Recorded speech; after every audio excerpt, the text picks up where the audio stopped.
from the National News Studio, Sri Lanka.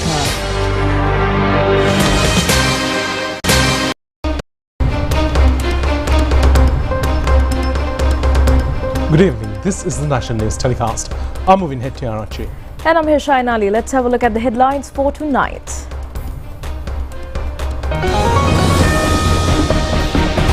The President pledges to curb the crime wave immediately. He assures there is no threat to national security. The report of the third review of the extended fund facility presented to the IMF Director Board. Minister Ananda Vijaypala says the passport crisis originated during the past regime. The court orders to arrest the former IGP Deshabandhu Thennakoon. China warns the US over new tariffs. Suresh Prasanga of the Sri Lankan Navy wins the first stage of the Air Force cycle tour.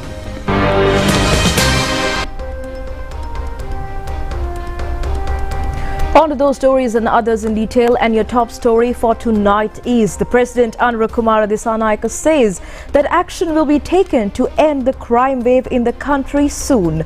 The President stating that no room will be left for racism or extremism to raise its head again, emphasized that no space will be left for a threat for the national security. Making a special statement in the Parliament, he further said that the third review of the report of the extended fund facility of this country will be presented to a board of directors of the International Monetary Fund today. President Anurakumara Dissanayake emphasized that no room will be left for the dream of the opposition to come through when they create a picture that there is no national security and then there is an economic crisis, creating a chaotic situation in order to topple the government. The President challenged the opposition to surpass the culture of the present government, stating that the present government has entered the era of uncivilized politics by creating a path of civilized politics. He added that by hanging on to the old forms of politics, that it will be inevitable that it will become a fossil of politics. The President pointed out that the Parliament and the present government will patronage to the justice and not give way to the gangs of underworld. He also added that there is the Sri Lankan army and the police will be converted into a professional force, adding that there no transfer will be done to personal friendship or politics. He also said the former Chief of Staff had been given 7 service extensions and the new appointment has been done since the news journey cannot be progressed with the appointment or given on friendship and personal favours. The President emphasized that the present government will take steps to create an army which will be partial to the government and not to a person. The government will also take steps to provide justice to the crimes which have been swept under the carpet, and every possible action will be taken to fulfill it. The President stated that political culture will be built upon trust and structure of the defense sector. He pointed out that the dream of the opposition to come through by creating an economic crisis, and we added that there is a doubt whether they're trying to come into power by creating a crisis about national security. The President revealed that the crimes committed during the month are taken into consideration. It has been come to light that they have been committed by 5 crime groups, and as to there is a conspiracy when all the crimes were operating at the same time. He added that steps will be taken to curb these conspiracies by identifying them. He also said that the era of the challenging government through the coups has ended and the government can be created only by civilized means. The President further said society will be created where institutions and politics will be free from crime, allowing for provinces of foreign training or security forces has to be enhanced by the year's budget, and funds have been allocated to purchase the aircrafts required by the Air Force and the Navy. The President also pointed out that it will be planned to allocate 1,000 million rupees to provide facilities to the police department. He also said the funds have been set aside for recruitment of the 3 armed forces, and the police and funds have been also allocated to recruit 10,000 each to Air Force and police by the 2025 budget.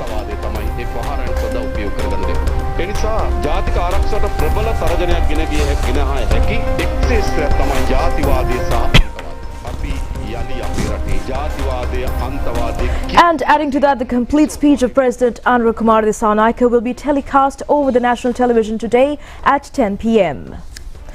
Meantime, Minister Ananda Vijaypala says that the passport crisis was a creation of the previous government. The minister, participating on the budget debate, stated that a 24-hour service has been opened in order to solve this problem. Minister Ananda Vijaypala said that this had been occurred during the old days, the former leader. These wrongs could have been corrected amply. These are not problems created under this government. The passport issue was created by the SLPP, SJP and UNP regimes. Now that the opposition members are shouting in this house, the government has already implemented the 24-hour service. The government also expresses gratitude to the officials of the Immigration and Immigration Department for providing service around the clock. Minister Dr. Nalin Vijaytissa said that clarified President Kumar Dissanayaka's low foreign travel expenses in Parliament, explaining how 3 overseas visits cost only 1.8 million rupees during his 5-month tenure. There are different types of presidential visits, state visits, duty visits, invitational visits and personal visits. Some MPs struggle to understand how the president's trips over the past 5 months cost only 1.8 million rupees. Yet they have no issue with Mahinda Rajapaksa spending 3,572 million rupees.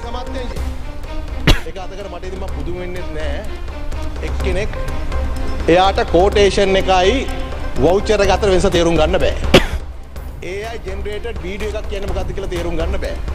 එහෙම කෙනෙක් අහනකොට ගියේ ticket එකෙන්ද ticket එකෙන් භාගෙද කියලා මට තේරුම් ගන්න. The minister gave the following breakdown of President Kumar Dissanayaka's overseas visits. India visit 1.22 million rupees, including 312,350 rupees for airfare and diplomatic gifts. China visit. Airfare was covered by the Chinese government with only 386,000 rupees spent by the Presidential Secretariat. UAE visit. Airfare was covered with total expenses at 279,971 rupees. Additionally, the President receives a per diem for such visits. He revealed that President returned his allowances USD 2,055 from the China visit and USD 960 from the Dubai visit back to the Secretariat. Ask Mahinda Rajapaksa, Maithripala Sirisena or Gotabaya Rajapaksa if they ever returned a cent of their per diem, he challenged. He further stated that a refund is expected from the India tour and argued that Parliament should be questioning how 3,572 million rupees were spent under previous administrations rather than scrutinizing cost-saving measures. Mathura Magistrate Court yesterday ordered the arrest of 6 suspects, including former IGP Deshbandhu Thennakoon, and to produce them before the courts. This order was being issued in connection with the shooting incident which had occurred in Valigam area in 2023. Police media spokesman SSP Buddhikam Manatunga said that the police sergeant attached to the Colombo Crime Division was killed in a shootout committed by a police group attached to the Valigam police station on the 31st of December 2023 in front of a hotel in Valigam area. The verdict of the inquest held before the Mathura Magistrate Court yesterday. Accordingly, a police group of the Valigam police station has done the shooting on the right of personal defence. It has also been informed that to not take any legal action against them. However, directing the officials of the CCD to take that place was illegal. Therefore, it has been ordered to arrest the officers of the Colombo Crime Division who had reached the relevant place, and the acting IGP Deshbandhu Thennakoon was produced before the courts as a suspect of this case. Moving on, the All Ceylon Jamiatul Ulama has announced that Muslims in Sri Lanka will begin the holy month of Ramadan on Sunday, as the new moon was not sighted from any part of the country today. Meanwhile, 2 brothers of same family have died after receiving injuries in a dispute among 2 groups of Madhyavala area in Badigama. Our correspondent stated that another 3 persons were injured and admitted to the Alpitia base hospital. Police say that at this dispute, members of one party have assaulted the victims of the other party with sharp weapons. Police have started investigations on a complaint received to the Badigama police station, and the deceased are brothers of same family of 33 and 36 years, residents of Madhyavala area in Atkandura.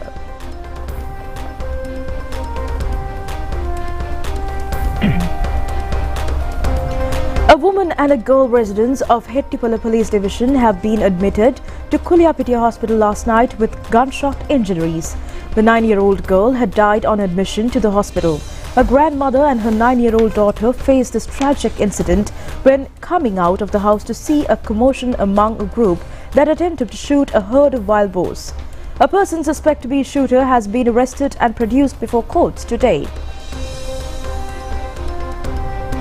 The Colombo Chief Magistrate Tanujan Lakmali today issued an order stating the death of the organised crime leader Ganimullah Sanjeeva was due to multiple injuries on chest, neck and stomach and other areas of the body. The Chief Magistrate ordered this regard after the conclusion of the magistrate-led investigation conducted for 2 days. The Colombo Crime Division presented to the court the post-mortem report in connection with the death of the organised crime leader Ganimullah Sanjeeva. Magistrate announcing the order stated that the decision has been taken after considering the post-mortem report presented by the Colombo Forensic Medicine Office forwarded during the investigation. Dilrukshi Samaratna, sister of the deceased, alias Ganimullah Sanjeeva, provided the witness in the presence of the Colombo Chief Magistrate today. Attorneys who appeared for the prejudices party pointed out that the complete investigation has to be conducted regarding the shooting of the deceased and the case has been deferred until the 7th of March.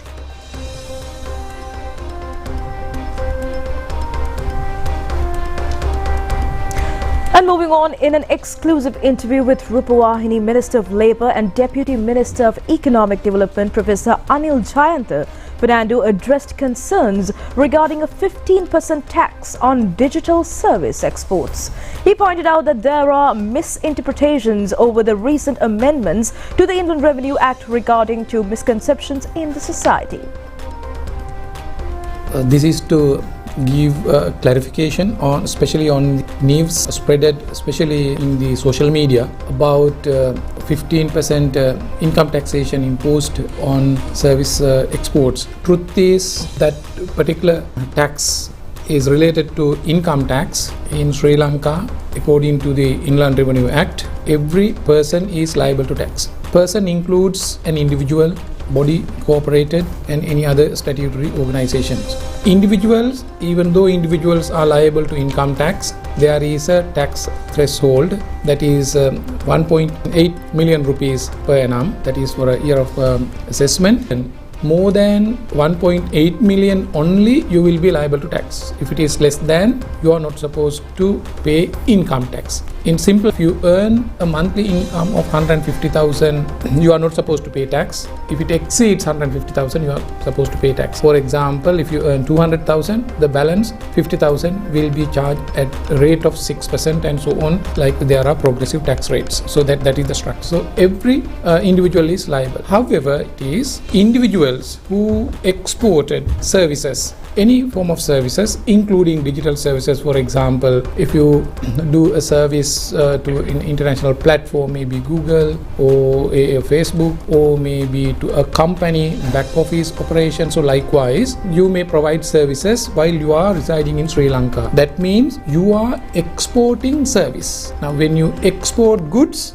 they are liable. Now, when you are exporting services, until 2023 it was exempted. In 2023 again it was made liable. Now anyhow it is exempted. However, the previous government had prepared its revenue measures together with IMF to impose 30% tax, income tax on these service exports. So once we took the government, we had in the third review, in the discussion, actually we managed to bring it down to 15%. With this 15% tax rate, individuals who make service exports really gets an advantage compared to other individuals who pay income tax. Assume that there are two individuals, each earn 500,000 rupees per month. If your 500,000 consists of any profits, dividend, interest or any other employment, likewise any income source, then your 500,000 is liable to tax, of which 150,000 is exempt. Then what is going to be taxed, or the charge is your taxable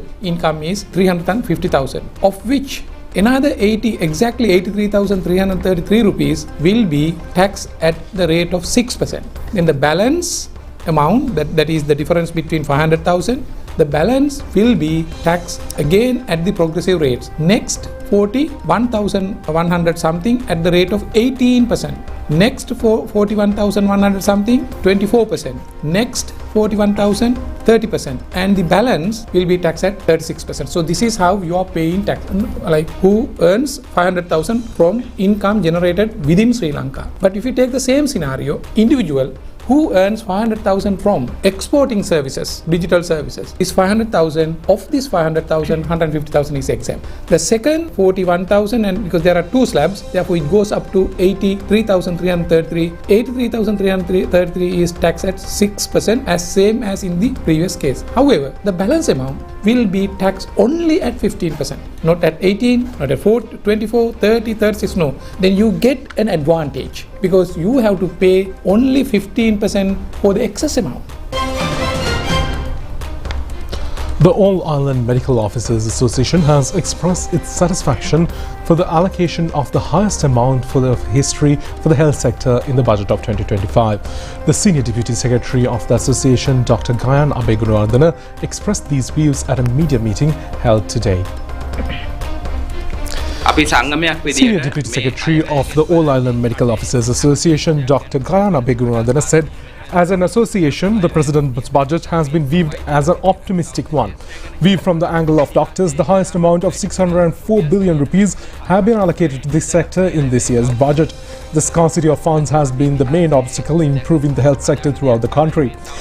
It is hoped that the health sector will be placed in a better position in the future. As a whole, a considerable amount of funds have been allocated for education this time in the budget. The present budget has been placed into taking consideration of the differently abled community, reconciliation among people, transport sector and many other areas. It is expected that this will be a major help in developing the economy of the country. Today's 2025 budget feature is dedicated to research and development areas.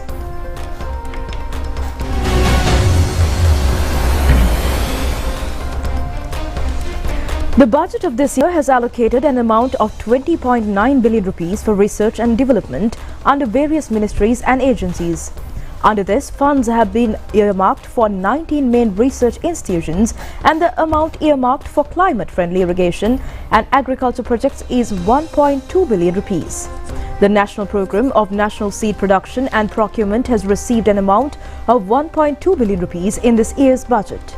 An amount of 0.6 billion rupees have been earmarked for the immediate seed farmer development program, and another allocation of 0.2 billion rupees have been granted to livestock breeding project. The amount allocated for science and technology human resources development is 0.74 billion rupees. The amount set aside for population and census has been 0.8 billion rupees. Research and development in plantation sector has received an amount of 0.5 billion rupees in the budget 2025. Another 0.1 billion rupees have been allocated for the improvement of dry zone industrial research and education capacity. An amount of 0.1 billion rupees have been set aside for research conducted by universities in Cadastry Review University, research activities in the plantation sector. Steps have also been taken to allocate an amount of 3.25 billion rupees for the research allowance in the field of activities. Another amount of 0.76 billion rupees have been granted for medical research in the Ministry of Health. An amount of 0.14 billion rupees have been set aside for the small-scale agricultural research project. The amount earmarked for research under the innovation project of agricultural sector has been 1.27 billion rupees. Another sum of 0.1 billion rupees has been allocated to carry out research in livestock area. The 2025 budget has allocated an amount of 0.1 billion rupees for the purpose of increasing the production of liquid milk. An amount of 0.1 billion rupees have been earmarked for the improved transparent framework of agriculture, forestry and other land-related sectors. Vice-Chancellor of the University of Sri Jawatanpura, Senior Professor Padmalal M. Manage, said that it is a matter of great satisfaction as researchers that a considerable amount of funds have been allocated for research and development activities. Data and results obtained through research work form the base of development of the country. Professor Madhubhashini Hevage of the Sri Lanka Open University said that there is a great scope in presenting the data proposals of these research activities for the development of the country when all areas are taken into consideration. It is hoped that this will be helped in some way optimistically in the direction of fulfilling the development targets of the country.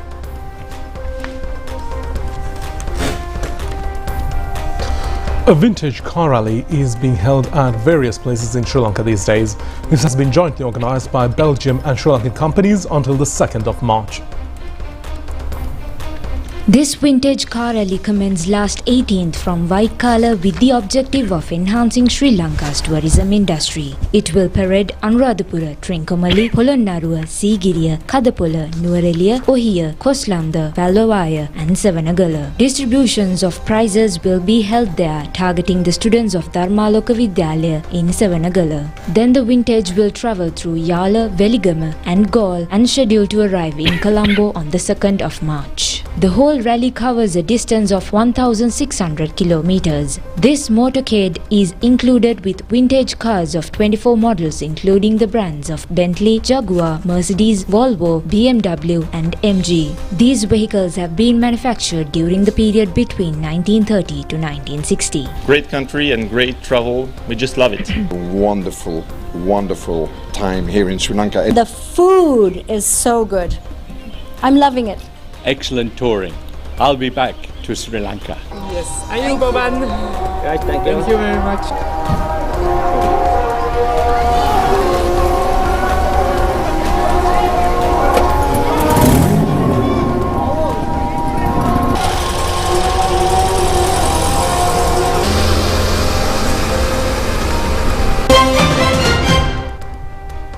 The Co-op Committee questioned a misappropriation of 502.8 million rupees that was granted in stalls in the Global Fair Job Market jointly organised by the Ministry of Foreign Affairs and the Sri Lanka Foreign Employment Bureau during the past regime.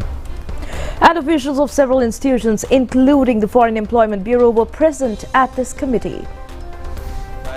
ක්‍රීඩාංගණයේදී job fair එකක් තියෙනවා. ඒකට එක ආයතනයකින් වෙළඳ කුටියක් කුලී පදනම මත රුපියල් 1,70,000කට කුටි 30ක් මිලදී ගන්න. ඊට පස්සේ 2023 ඊළඟ අවුරුද්දේ ජූලි 15 යාපනයේදී මේ ජොබ් ෆෙයා එක තියෙනවා. ඒකට අර ආයතනයෙන්ම කුටියක් මිලදී ගන්නවා ලක්ෂ 5ක් වෙන්න. එතකොට වෙනස ගත්තම 3,30,000ක් එක. The launch of the 5-year Renewable Energy Development Plan, Green Energy Acceleration Plan 2025-2030, presented by the Ministry of Energy, was held yesterday in the Colombo under the patronage of Prime Minister Dr. Harini Amarasuriya. The plan outlines key strategies for identifying and implementing renewable energy methods and digital innovations, ensuring their efficient and environmentally sustainable use. It is also highlighted that the economic benefits of the renewable energy and its potential to strengthen the country's financial stability.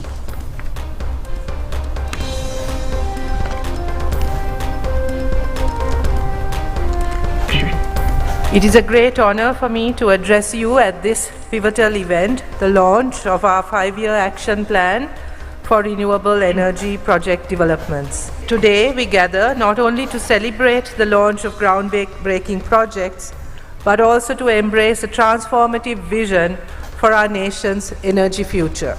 This initiative is one of the actions to achieve the objectives given in the government's national energy policy, which seeks to support national development goals and accelerate renewable energy targets. As we set our sights on the period from 2025 to 2030, our objectives are twofold. One, to boost renewable energy generation. Secondly, to make electricity more affordable for every Sri Lankan. And moving on to more stories here at home, President Secretary Dr. Nandika Sanatkumar Naika requests all public officials to get ready for optimizing public service. He made this request joining a workshop held in Colombo today regarding the Internal Affairs Unit and evaluation of anti-corruption initiatives. Under the basis of institutions that deal directly with the people, representatives from 25 district secretariats, 9 provincial secretariats, 24 ministries and 43 departments participated in this workshop. The keynote address was delivered by President Secretary Dr. Nandika Sanatkumar Naika under the theme of Empowering Citizens Against Corruption. He stressed the need to entering a practical process of achieving public aspirations, as it is the responsibility of a government. The workshop has jointly organised by the President's Office and the Commissioner for Bribery or Corruption with the objective of building an optimization nation. President Secretary Dr. Nandika Sanatkumar Nayaka said that when people go to an institution to get a service, they tend to check whether there are people known to them to get that service done with more attention. When we go to an appointment at a hospital, people attempt to bribe the hospital workers and get a special consideration. Enrolling students to a school, parent attempts to grant a donation to get a popular school for their child. People do not feel that such attempts are also a part of corruption. The most dangerous matter is the systematic corruption, where all relevant parties maintain it to increase optimization in government service. It should be free of any type of corruption. A seminar to bring awareness in the institutions which assist in Clean Sri Lanka program was held in the Presidential Secretariat yesterday. The seminar was held under the patronage of the resident representative of the United Nations organization, Mark Andrew Frank. This development contributory seminar was conducted under 3 sessions which were jointly organized by the President's Office and the representative institution of the United Nations. The aim of the seminar was to obtain suggestions and contributions for the Clean Sri Lanka program. The seminar was attended by the representative of the British High Commission, Australian High Commission, Canadian High Commission, Indian High Commission and the embassies of Japan, China, Switzerland and the Netherlands. A number of representatives of the international institutions such as the World Bank, Asian Development Bank and the International Monetary Fund were also attendants. And in the meantime, a special discussion in order to fulfill the future development requirements of the Puttlam Base Hospital and the enhancement of its resources was held recently at the Ministry of Health. The Health Minister's attention has been directed towards fulfilling of the main demands regarding the development of the hospital base on priority basis and the implementation of long and short-term solutions. The discussion held under the patronage of Minister Dr. Nalinda Jayatissa has attended by Puttlam District Parliamentarian Mohammed Faisal and a group of representatives representing the health development community in Puttlam. Attention has been paid during the discussion to bring the Puttlam Base Hospital under the Central Ministry implementation of the main hospital development plan after its approval and several other areas. The health development community represents of the area. Medicare 2025 International Health Exhibition commenced at the Sirimau Bandaranaike Hall of BMICH premises in Colombo today under the leadership of Minister Dr. Nalinda Jayatissa. Minister Sunil Handunnethi says that there should be a strong private sector and a steadfast public service to create a productive economy. The minister made these comments participating in the opening of the modern boiler system of the Next Sri Lanka company in Pannala. A sum of 1 billion rupees has been spent for the project. This has been set up with the aim of minimizing carbon emission. Swiss ambassador of Sri Lanka and top officials of the Nestle Lanka company and several others were present at the occasion.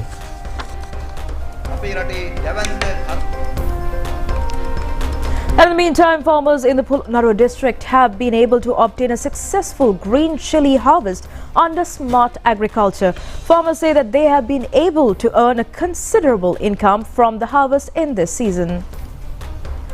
The opening ceremony of the Mahaveli Renaissance Week at the Moragahakanda Mahaveli zone was held recently. In line with the Renaissance Week, farmers were introduced green chili crops in smart packages. This pilot project is operational at Thorapitia, Maoya, Kajuwatta villages.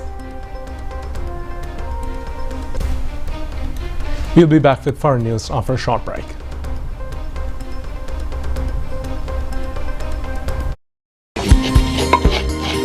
Dengue, dengue, dengue, dengue.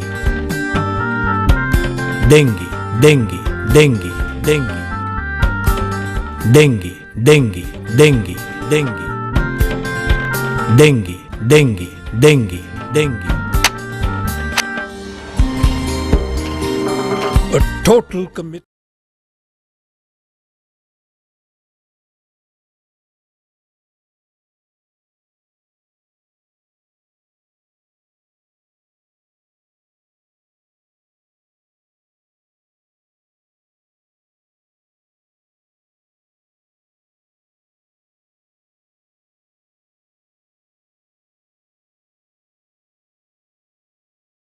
United States President Donald Trump announced plans to impose new tariffs on Chinese goods in response to the smuggling of fentanyl.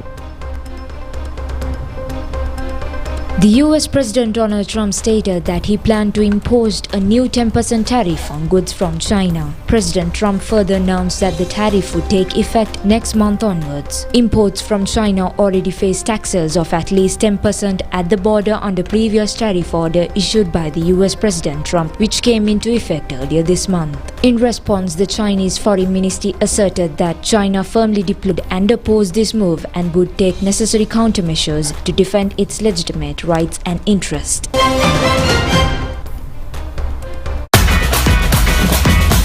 Prima Kutumi, Fantamai.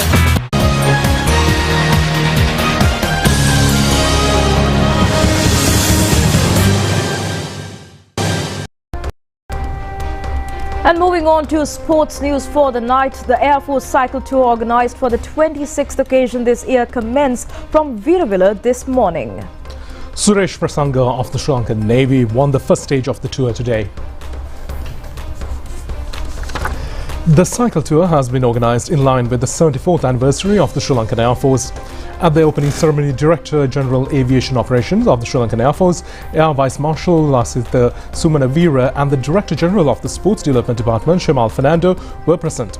The first stage of the three-day event today commenced from the Viruvilla to Ratnapura in the distance of 140.5 kilometers.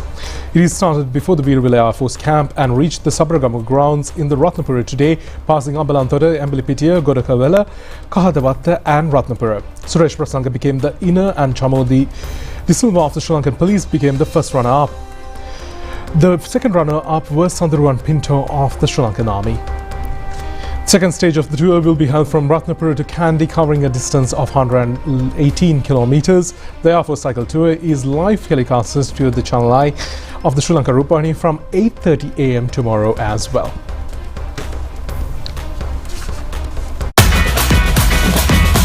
Prima Kutumi, Fantamai. English News Telecast. Thank you for joining us. Good night.